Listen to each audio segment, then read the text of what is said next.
Testing 212. Welcome back to A Gamer's Guide to Productivity. Today's guest is someone who lives at the intersection of discipline, leadership, and lifelong learning. Brian is a Navy commander, award winning educator, and ethical financial planner who served across three different classes of ships and brought that same level of strategy to the world of finance. From development in the Persian Gulf to teaching at Villanova, and now advising families and serving at NATO. Brian's story is a masterclass in service driven growth. So, we're going to dive today to see how he stays anchored through transition, leads with integrity, and continues to make waves on land and at sea. So, thank you so much, Brian, for joining us. Thank you for having me, Nico. I appreciate it. And for those that may not know, I did take a little sneak peek. What drew you initially to join the military and the Navy? And how would you say that shaped into who you are today? For folks my age, a lot of us have similar stories. The defining moment was 9/11 happened my senior year of high school. And obviously, if you were at a certain age that time, you remember that day like it was yesterday. And it was that night that I filled out an ROTC application and decided to join the Navy and started trying to figure out where I wanted to go to school from there. So essentially, the night of 9/11 is when I joined. Wow. Definitely, I don't remember too young, but I definitely have done my research in regards to what occurred. And what would you say you learned most during those initial couple of months once you joined? Because I know in the beginning, for some people, it may be a rough transition to go from being a high school boy to then realizing you have, the ability to make your fate. So how was that for you? Yeah, that was. I think I had almost a double whammy of things I had to deal with. It was going from, as you said, kind of a high school kid to, I remember the very first day I started ROTC. Your parents kind of drop you off at the ROTC building, and everybody's being nice, and they're shaking your parents' hand, and we're going to take good care of your kid and all that kind of stuff. And then they say, "Okay, parents, we're going to usher you to this little room, and we're going to give you a talk about what ROTC's life is like." As soon as the last parent leaves, the door closes, and then literally you've got like 40 people screaming at you as loud as possible, telling you to get out the door, run as fast as you can, do push-ups this, get against the wall that, and you're like, whoa, what did I sign myself up for? And I think my freshman class at Auburn started with 64 people, and we graduated like 28, so more than half. And there was a bunch of people even the first week they decided it wasn't for them. Um, it was a huge transition going from high school kid to military. The second one is I live right outside of Philadelphia. Mm. Going from above the Mason Dixon line to below the Mason Dixon line back then, that was, well, we'll just call it eye opening. Very different than what I was used to up north. I'll tell you that. Interesting. And what would you say were some lessons that you learned about the stress? Because you mentioned, seeing that 180-degree change going from everybody's warm and welcoming to it's like, oh snap, like, whoa, I'm uncertain. What did I just do?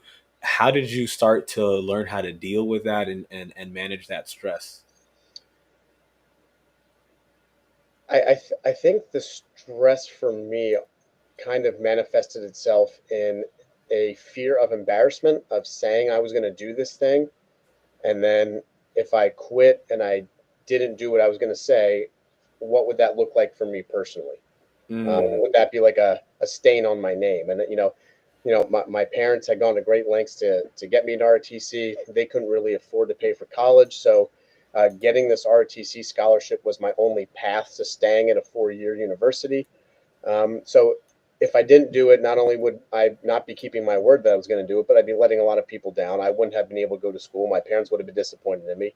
Um, it was a whole host of things. So I think that the stress itself manifested in kind of a motivation to prove everybody right that I was going to keep my word and do what I said I was going to do. That was the biggest driver for me.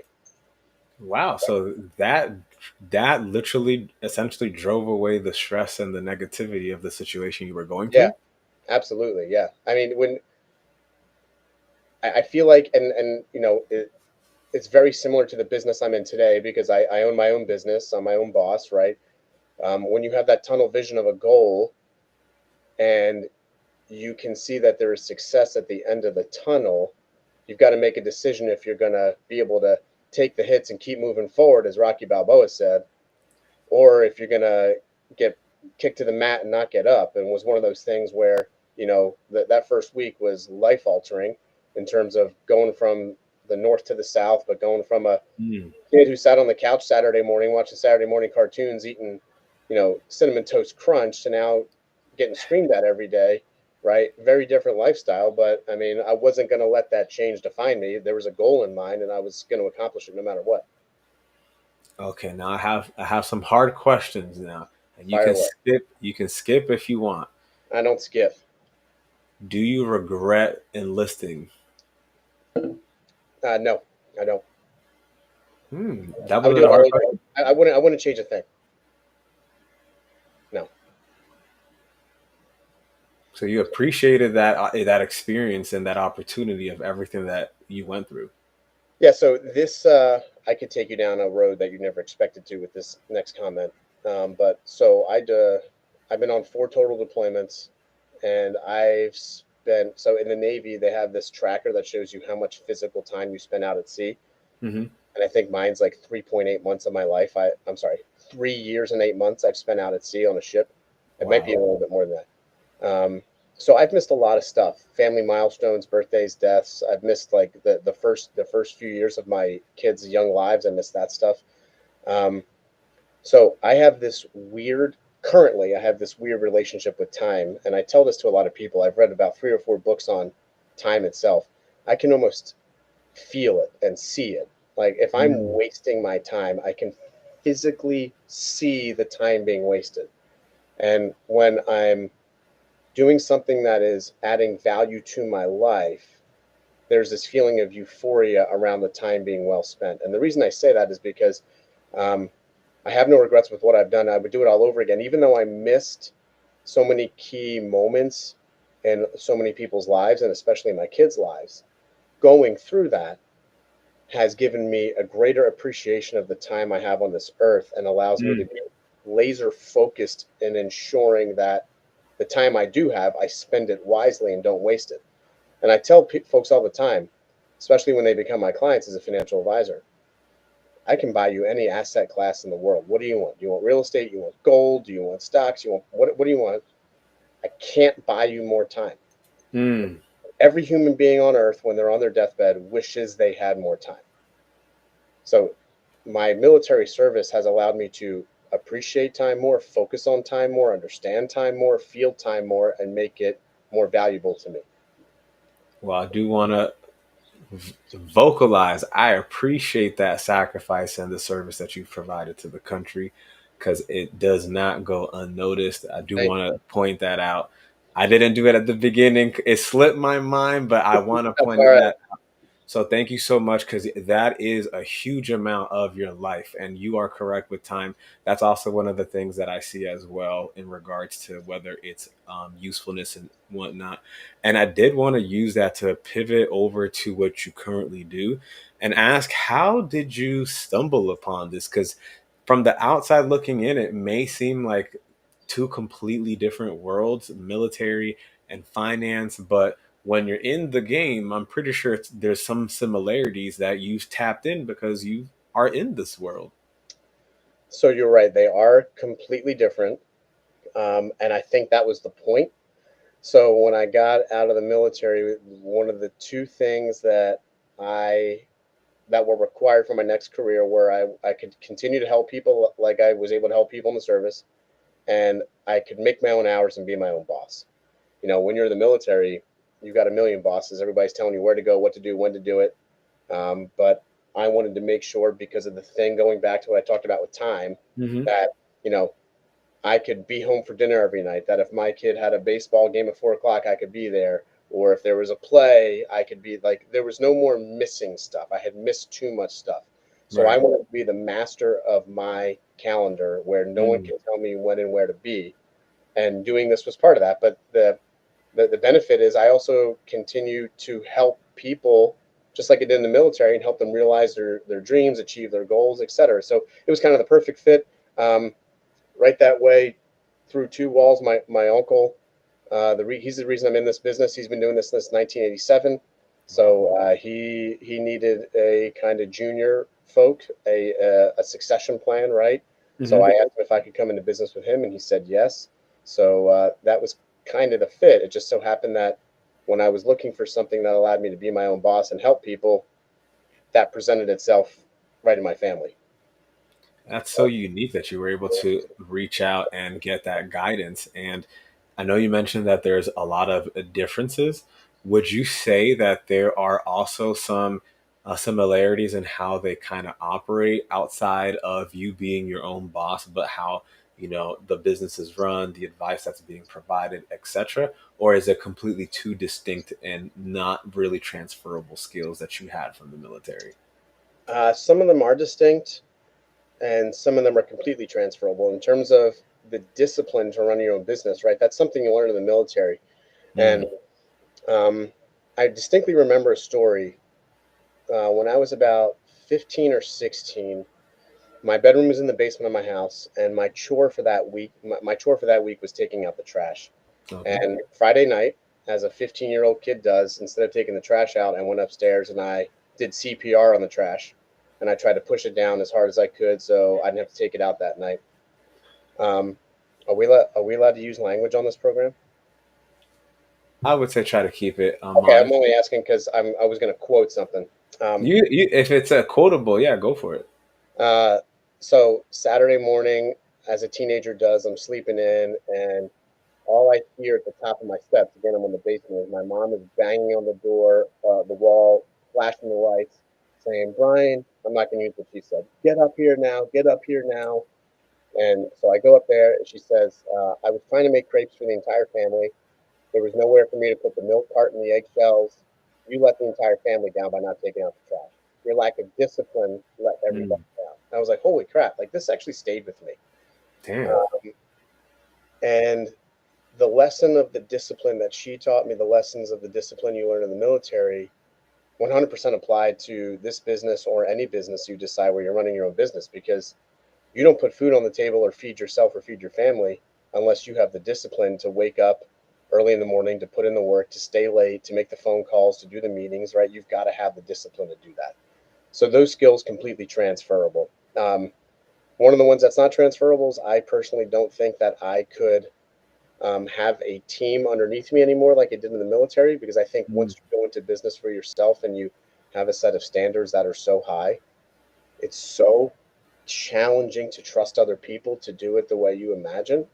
hmm. So working for myself has also been liberating to the point where I set my own goals, and if I don't meet those goals, it's on me 100%. There's no one else to blame, and I don't have to hold Right. people accountable for that either. That's actually so interesting because it does make sense as to why you would want to continue to have nobody underneath you.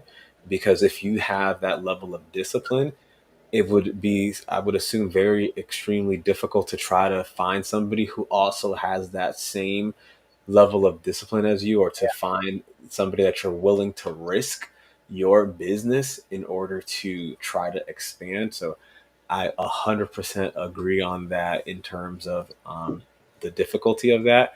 Now, I did stumble upon when I was taking a look at all the information I saw that you are a ethics certified advisor. So for those that may not know, what is that and why is that so important to you?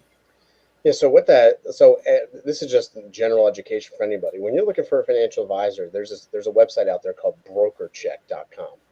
And if you're saying, "Hey, I kind of want to see what the background is on this guy or girl," you can put their name in and you can find out all the information about them from everything they've done being in the financial industry. Um, you'll see how long they've been doing it. You'll see what states they're registered in. You'll see who they work for. One of the other things you'll see is if they've ever had a disclosure against them. And disclosure means someone filed a complaint that had to be handled by a financial institution. Hmm. Um, And so, being an ethics certified financial advisor means that I've never had a complaint filed against me, which is one of the Uh, things I'm most proud of. So, you go on my broker check, you'll see no complaints. It's completely clear. And there's very few advisors that can attain that. So, I work hard at doing the right thing for my clients, putting their interest above my own, because, that ethics certification is extremely important to me. But, going back to my military service and my moral compass and all the things I've done and serving the country, I mean, as I said up front, one of the goals is to be able to continue to help people, and that's what I try to do best. oh, okay. So that's actually pretty cool that you don't have a stain on your record. So kudos to keeping that up. I definitely want to know now, what are some things that you would say that most people misunderstand about their personal finance that, you wish that they would know more? And what would you say is a good guiding post, kind of, I don't know how to word it, that somebody may need a financial advisor such as yourself? There's a few ways I can answer this question, and the first thing is I wish folks, and I know I'm kind of calling you out here. You said you weren't around for 9/11, so how old are you? I'm 29, so I think I was 6 or 5. Okay, 6. Okay, so what I wish younger people would understand most is they have something that I don't have and I can never get back, and that's Mm, time, right? So I just wish every 21-year-old would put away $50 a month into a Roth IRA. Like, mm. they don't understand the power of doing that at such a young age. And I wish I could go to the mountaintop and scream it to every young person in this country, because we don't teach finance in school anymore. It's out of the curriculum, which to me is insane.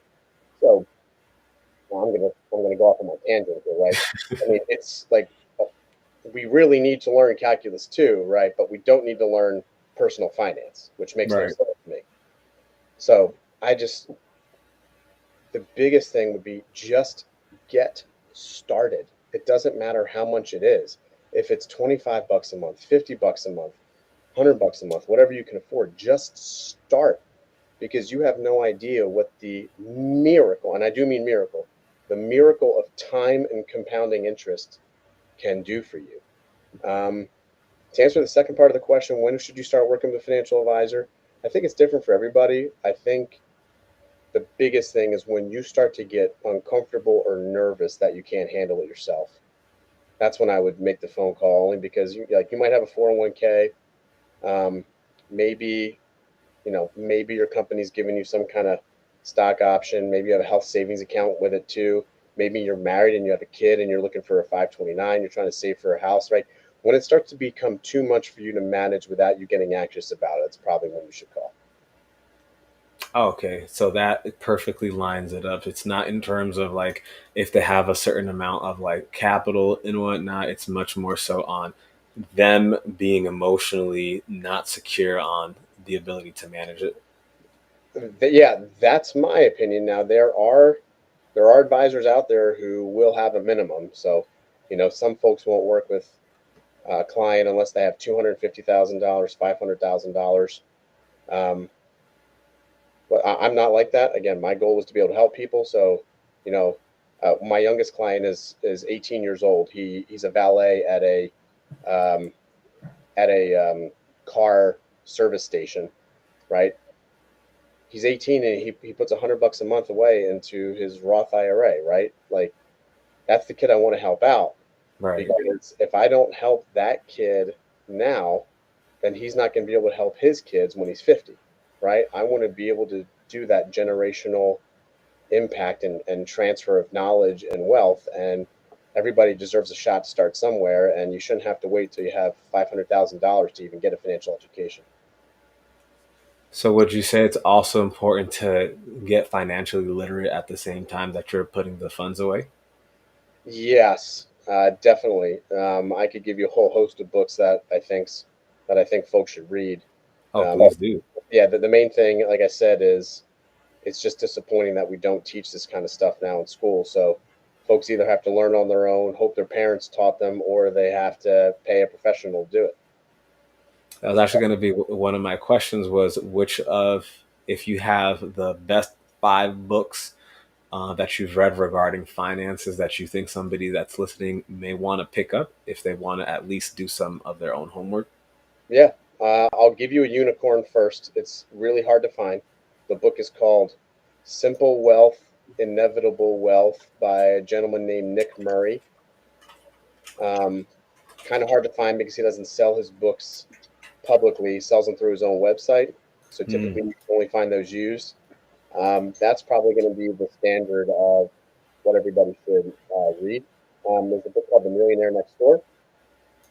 Um, that book goes into how easy it is for everyday Americans to become millionaires. Um, Rich Dad Poor Dad is another one. That's a great one to get folks started. I think those would be the big three on where you go.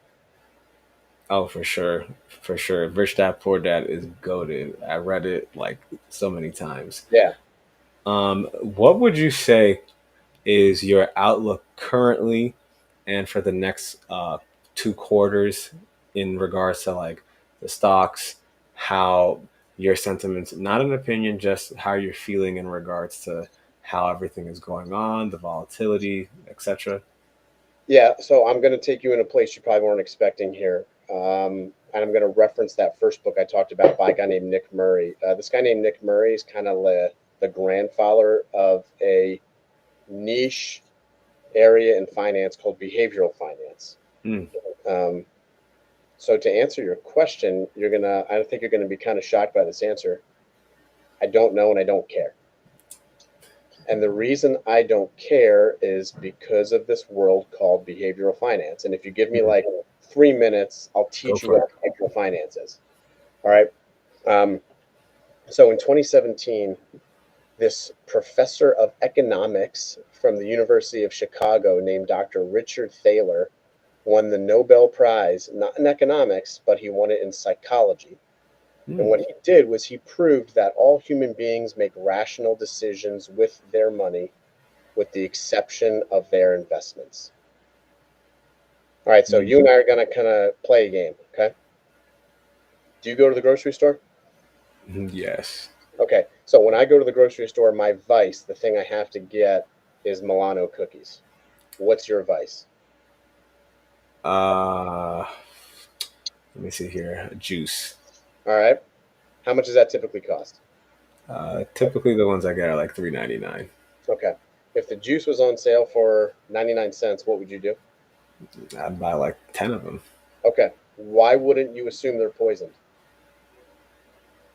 I typically get them at the same store, same place every Okay, time. so if they were on sale, you wouldn't assume that someone had put salmonella in them, right? Exactly. Okay, so um, all Americans know what Black Friday is. We look for the best deals. When we go into a clothing store, we typically gravitate to the sales rack. When we buy a new car, no one goes into the dealership, asks to speak to the general manager, and says, "Yo, I don't want to haggle. I want to pay full price." Every American looks for the best deal for their money. Hmm. So if the juice is on sale for 99 cents, you'd buy more, right? If the Milano cookies were on sale, buy one, get three free, I'd buy 50. Right. If I build you a blue chip portfolio and that blue chip portfolio goes down 20% over the course of 6 months, most Americans freak out and they sell. They Mm, assume something is wrong. They assume something's wrong with Microsoft or Nvidia or Netflix or Chipotle or Tesla or whatever, or the economy, and they sell. But they don't sell anywhere else, right? If the value of your car goes down, you don't sell it, you still drive it. If the value of mm, your home goes down, you don't sell it, you still live in it. Why would you sell your portfolio? So this is what Richard Thaler discovered: is that all human beings make rational decisions with their money, with the exception of their investments. Um, so going back to your question about where do I see the economy and the market going, I don't know and I don't care, because what he proved is the longer you stay invested, the more money you make. It's not about timing the market, it's about time in the market, which is why I went back to that 20-year-old putting $50 a month into a Roth IRA. If they did that for 40 years, holy crap, I can't imagine what they would have. But if they did it for 1 year, then took their money out, and then 3 years and took their money out, and then 1 year and took their money out, they wouldn't retire. They would blow it. So I don't know. I don't care because it's all about behavioral finance and staying the course because the longer you're in, the better your odds of success. So would you say that it's subject to almost like the dividend reinvestment plan where you want to set a consistent amount, maybe to like a dividend paying stock where after, X amount of years, 30, 40 years, it's sufficient enough to pay, your retirement without having to depend on these external retirements, especially if you do it in a Roth where it's taken tax free? Yeah, so I the whole dividend thing, yeah, I'm happy you mentioned that. I'll get to that in a second because there's something else you kind of alluded to. So the whole putting something in a month every month is called dollar cost averaging. It's an efficient way to invest only because you're buying high, you're buying low, buy low, right? You don't care where the market is. You're buying high, you're buying low. Sometimes you're Hmm. buying expensive, sometimes you're buying on sale, but it averages out in the end to a better deal for you. In terms of dividend reinvestment strategies, um, yeah, um, you know, my personal belief is that folks who are investing a portion of their portfolio should be in investments that will pay a dividend that can be reinvested, right? Obviously, listen, one of the things I teach my kids is I use Hershey as an example. It's the easiest example on earth. It's, hey kids, if you own Hershey, they'll pay you a dividend. Well, Dad, what does that mean? It means that when we go to the grocery store and you see somebody with a Hershey bar in their hand, they're putting a penny in your pocket. Because every time they buy a Hershey bar, you get paid. Right? Right. Like, oh wow, this makes total sense. So the whole That's the dividend. greatest analogy I've ever heard on dividend. Oh my goodness, that made even better sense than what I thought dividends were. Well, Wow, thank you. hey, thank you very much. Maybe, Wow, that maybe makes so we should much end the sense. show here, and I should mic drop like right Yeah, that was so good. I'm like, that does make sense. It's like if you getting a cent when every time yeah, that makes so now. Yeah. much sense. So in terms of the dividend reinvestment strategy, right, you're putting money back in your pocket, you're reinvesting, you're buying more shares as you're putting your own money in every month. So you're putting your own money in, the dividends reinvesting, own money in dividend, and and this is why I talked about the miracle of compound interest because you're putting money in each month, the dividends are reinvested, and it just grows and grows and grows. And yeah, like you may get to a point where in your 60s or 70s, the dividends that paid out to you are enough to pay your bills, right? That's the hope, Right. right? And but again, that doesn't happen unless you start early. Mm.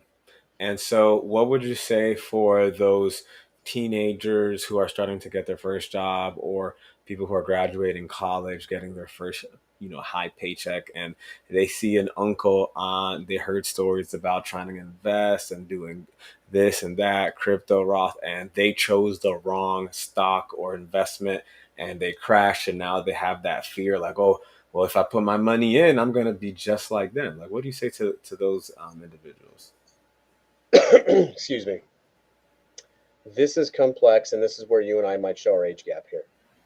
Um, in the world of Reddit and ChatGPT, there's so much information available that and I'm 41. Folks way younger than me and way more efficient than me can digest loads of information at a faster pace and make a decision. I do think it is easier today than it's ever been to what I'm calling day trade or pick stocks, Hmm. right? And I think Reddit has shown that, especially with the meme craze and all that stuff. Um, but for folks who are intimidated by that kind of lifestyle, which I imagine is incredibly stressful, or just don't have the time for it, instead of picking an individual company, you can invest in exchange traded funds, ETFs, or mutual funds that host a basket of companies, right? One mutual fund might hold three, four, 500 different individual stocks, or an ETF might do the same, right? And so if you strike out because I'm making something up, you buy a tech ETF and Hmm. Netflix goes bankrupt. Well, Netflix was probably only like 3% of the entire portfolio inside of that ETF. So the other 97% is still doing fine, right? So it's not like Enron, where when Enron went bankrupt, everybody lost their money because that's what they were invested in. Hmm. If you diversify across ETFs or mutual funds that have hundreds of different holdings in them, it's really not much to worry about because you're not in charge of picking the stocks and figuring out when to buy and sell. You're trusting the portfolio managers to do their job. Oh, okay. So for those that are listening, you heard it there. Don't be so afraid. Do some of your own research. And if you are still, leverage the risk that those professional portfolio managers at the ETFs, because that's essentially their job, is to make sure that they're picking the best stocks. And I would assume after like a quarter or two, if they're not doing so good, like they rotate them out or something like that. Yeah, so it's different by every company. Some companies will pay their portfolio managers a 1 year bonus. One of my favorite companies, they pay their portfolio managers on an 8 year bonus, meaning if they buy something today, they don't get paid on that pick for 8 years. So that pick had better be up 8 years later. Mm. Long term strategy. Again, there's that theme long term, over time, start young, you're hold for 40, 50 years, right? It depends on each individual company. Um, so I can't really answer that question because there's so many different variables about how companies operate and how quickly they pick something up or discard it inside an ETF or a mutual fund. No, that is actually a tremendous answer because that does make sense. Because I've seen different ones where, like, after a quarter, if they're not hitting, they're out on more aggressive ones. But on the long term ones, I wasn't even aware that you could have that imbued into the contract with the portfolio manager, that bonus, unless it's doing well after X amount of years, you're not gonna get hit. So, Yeah, but that would also mean that prior to, there are or were some ETFs that kind of had that, if it goes up in a year, he gets the bonus or she gets the bonus, and then afterwards it may go down, but they already got reimbursed for that yeah, pick. yeah, pretty much, yeah. Mm.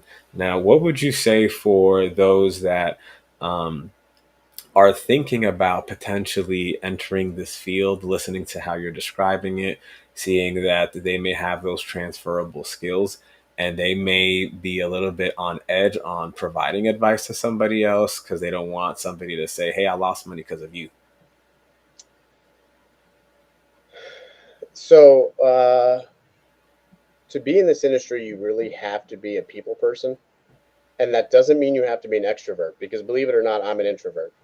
Uh, What? I'm a huge introvert.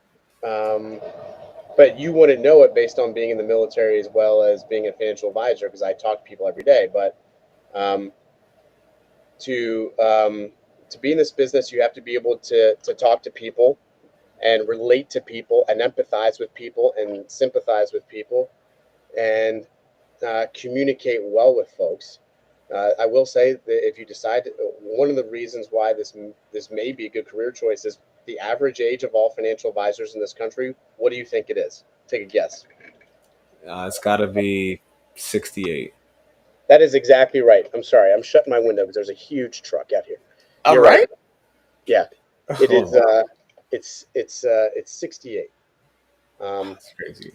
there are not enough young financial advisors coming into this business to be able to take up all the slack of all the folks that are retiring. So, um, you know, getting into this business now, there's never been a better time just because there are 10,000 baby boomers retiring every single day until the year 2030.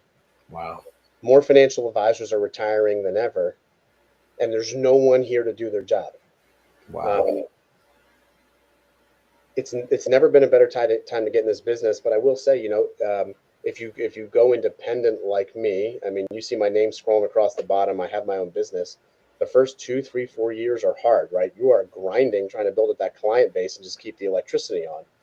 But my uncle always told me that the talent really starts to thin out at the top. And what he meant by that is imagine a ladder off in the distance. You're in a field and there's a ladder. Hmm. If you can make it through the field and get to the ladder only one person can climb at a time. So if there's 1,000 Mm. people in the field, you're only going up like once you leave those 1,000 people behind in the field, it gets exponentially easier. So if you get into this business and you can last 2, 3, 4 years without washing out, the average washout rate is 2 years for a financial advisor. If you make it past 2 years, you're going to be successful. Then you're going to be able to make your kid's soccer game and be home for dinner every night and do all the things you want to do. But the first 2, 3 years are challenging, but it can be so rewarding if you just have the courage to stick it out and have the discipline to do the job and see it through. So essentially, it's like a shorter compounding effect than the long term play of stocks, where you have to put the hard work in that you may not really truly notice until that third or fourth year, when things start to be easier, the calls start to flow, you're able to handle questions that are difficult, and you're able to provide, that advice, but also you get to see your actual suggestions play through, if you were right, if you were wrong, the adjustments. And at that point, I would assume you're already embodying that professional persona of being that advisor. Listen, I couldn't. I don't think I could have said it any perfectly than you said it. I mean, yeah, that was a perfect description of what it's like. Absolutely, 100%.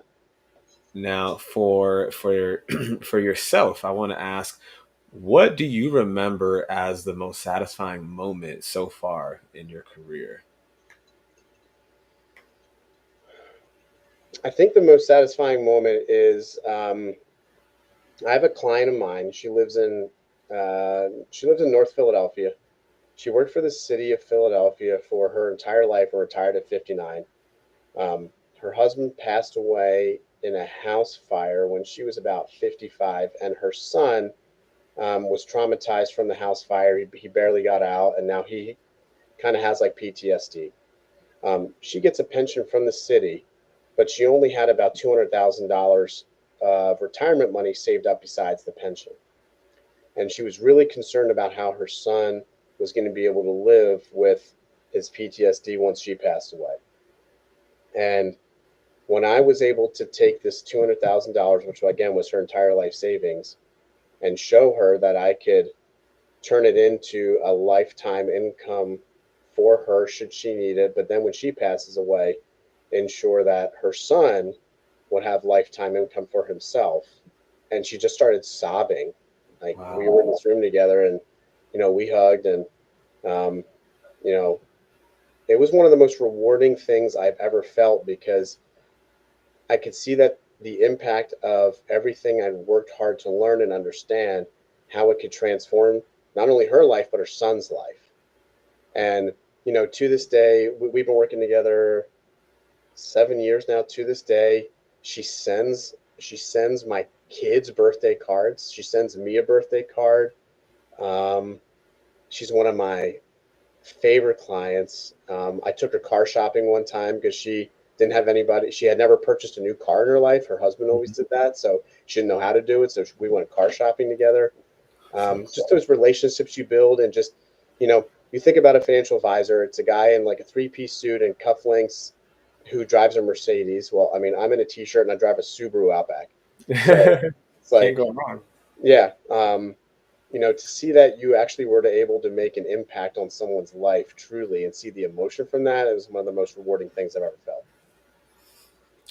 Oof, wow, that sounds really cool to be able to provide that level of service and help somebody. And wow, that's amazing. And that definitely made me think on the opposite end of the spectrum.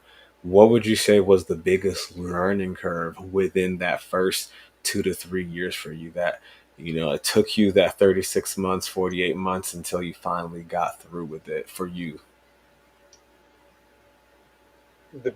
The hardest part was having the confidence to have confidence in my knowledge. And that might not even make sense because I've been doing this for a little over 10 years now. When I was, when I was 35 and I would go and sit in a room with a 62-year-old, Mm-hmm. at that stage of my career, I didn't have the confidence to know that the reason we were sitting with each other is because they needed me. Mm. You can only gain that confidence with experience and time. Um, and I used to get extraordinarily intimidated, meaning like, wow, this person has X amount of money. Holy crap, can I handle this? And what I quickly realized is no matter how much money this person had or what they were looking for, they were there because they were admitting that they couldn't do it themselves. Mm. And I needed to have the confidence to understand that I had the skill set that they were looking for to provide the advice and knowledge they needed. But when you're young and you don't have that experience, it's hard to manifest that and outwardly show it. And I'm sure that there were many times where I was younger, just starting out in this business, where I would sit across from folks and they could tell that I was scared and intimidated and like a baby fawn in the headlights of a dark road at night. Um, but it just takes time for that. So that was, I think, the biggest learning curve is to have the confidence to know that I was confident in my abilities. Interesting. And in that regards, for somebody that may be in college, is it possible or encouraged if that's something that they would be interested in to try to do like internships or something of that nature to try to build that confidence up? Yeah, so many of the big wirehouses like Morgan Stanley, J.P. Morgan, Merrill Lynch, um, they have internships over the summer for folks, and even like local family offices. Like in my office, we don't have room to have folks for an internship, but I have a good friend that lives like 3 miles down the road from me. He's also a financial advisor. He has interns every year just because he has the physical office space to host them, Mhm. and he's a family office like I am. Internships in college would be great, but some folks also don't know that while in college, you could potentially, depending on where you are, what your major is, and what they offer, you could potentially study and um, prepare for the CFP, Certified Financial Planner, while in college. Like it's Oh part of wow. the curriculum. Um, so there's a whole host of things that you could do if you were curious about getting into this line of work, whether it's an internship or just taking it through a few intro courses into the CFP or a finance course in college. There's definitely, and trust me, like I said, we need more financial advisors. So there's no shortage of need for those folks today. No, and that definitely is a great insight. And I did want to ask, is it required to have a degree to be an advisor, or do you just need to have like a certificate, or is it based off of the state that you're in? Now, to become a financial advisor, you have to pass a securities licensure test, essentially. Okay. So you don't have to have a college degree to take that test. The test is called the Series 7 test. And then there's state law tests, which are called the Series 65. Those two tests will allow you to become a financial advisor should you pass them. There's a whole host of other tests that you can take Hmm. anywhere in between to have specialized knowledge bases to be able to do certain things. But those are the two big ones. There's no required skill set or degree or any background that you need to have to be able to take those tests. You just need to study for them and pass them. And I will tell you, I didn't pass mine the first time. So they're hard to study for. So I passed the Series 7 the first time, but um, I got overconfident because the Series 7 is the harder one. And I said, wow, I passed the Series 7. The 65 will be a breeze. And I failed. And, that was a lesson for me. That was the discipline, right? I Mm. wasn't disciplined enough. I got cocky and I shouldn't have done that. My point is the tests are difficult. So you really, really, really have to study for them. No, that's actually so true because any licensing test, I think, is like what, an hour, 2 hours, and like This 200 is like questions. no, this is 5 hours. Oh, Yeah, five there's hours. always like an intermission in between. Oh, 5 hours. Oh my goodness. Wow. And you passed? Yeah, I mean, you've been doing this for 10 years. Look at that. So they chose right. You definitely got through and you're doing this for real. Oh man, we're so tight on time and I have so many more questions. fire away. We can go rapid fire if you want. I got a few questions here. So I did want to ask for your children. I know you already mentioned the dividends for your children. If they could learn one thing about your life's journey so far, what would you want them to really extrapolate and really dive deep and embrace? About me specifically, Because you have so many great different lessons that you've expressed. Which one of those would you say you would want them to really imbue I, and I hope that when they get older, they understand the sacrifice that I made to hopefully make their life better. mm, Right. So like missing part of their childhood wasn't fun. I'm still a reservist, so I still go away now and do stuff. Um, it was a lot of sacrifice from being in the service to starting your own business to working those late hours initially, um, to get where I am now to be able to be there for them all the time. It was just a lot of sacrifice, and I hope that they recognize that when they get older. Perfect. No, that's why I said I needed to appreciate you midway through. What would you say would be your best advice to other veterans that are transitioning into civilian life to make it an easier change for them? Don't make the mistake that I did, and make sure you have enough money saved up for the transition, because I sure as hell didn't. If you're thinking about getting out of the service, you need to start saving up at least 2 years out. You should have about a year's worth of your bills saved up in cash before you get out.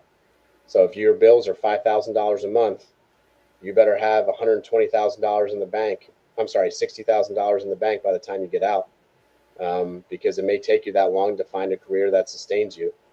That was the That's the biggest advice I can give is, because service members, that paycheck is so steady and it's so hard to get fired that you kind of, I don't say you take it for granted, but it's on autopilot.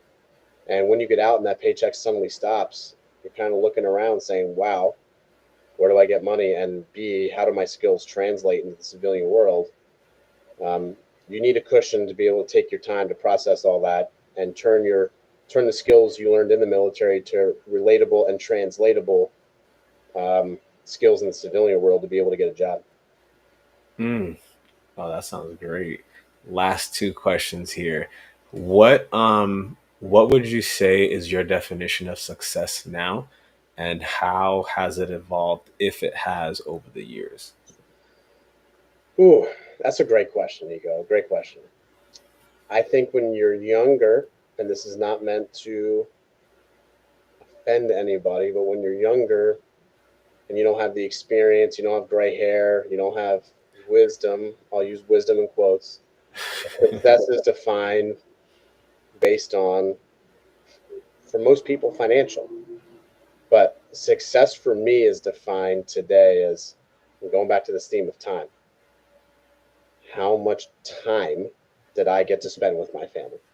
That's Mm, what makes me rich. It's like, mm, being rich doesn't mean you have a Maserati or a Rolex or a private plane.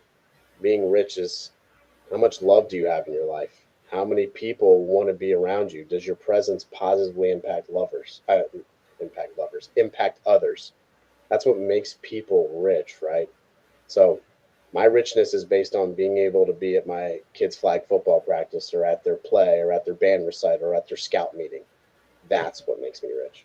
That's the definition of success. and my last question is, what would you give the bet? What would you give as a piece of advice to somebody that may be listening and they heard everything you said and they're not going to do everything, but if they could do one little thing, what would it be so that way they can be one step closer to success? If we're specifically talking about finances, is it's never too early to start, and there's no amount that's too small to start with. Start now with 25 bucks a month if that's all you can afford, and then as you get older, up it to 50 and up it to 100. But the miracle of time and compounding interest, you can't possibly fathom it. So start now. Um, on the financial side, that's the biggest word of advice I'd give. Even if it was an 18-year-old, just start now with something, and you would be blown away by the amount of money you have at the age of 50. Mm, love that piece of advice. Could not have worded it better. Guys, if you liked this story, make sure to like and comment. Let us know what was your favorite part. His story, from all the aspects, does show that he has the capacity in his path to reflect the purpose, adaptability, and the commitment he has to others and to help. So, thank you so much, Brian, for your time. I know it's very valuable, for your service once again, for that sacrifice that you did, the integrity that you bring to everyone that you encounter, To the listeners, again, if you found value, share it with somebody else, especially if there's somebody that you think might need a little bit of financial assistance. Because, as you mentioned, time is most important. So the sooner that they see this, the sooner that they can start implementing. As always, guys, stay curious, stay grounded, and we'll see you next time on A Gamer's Guide to Productivity.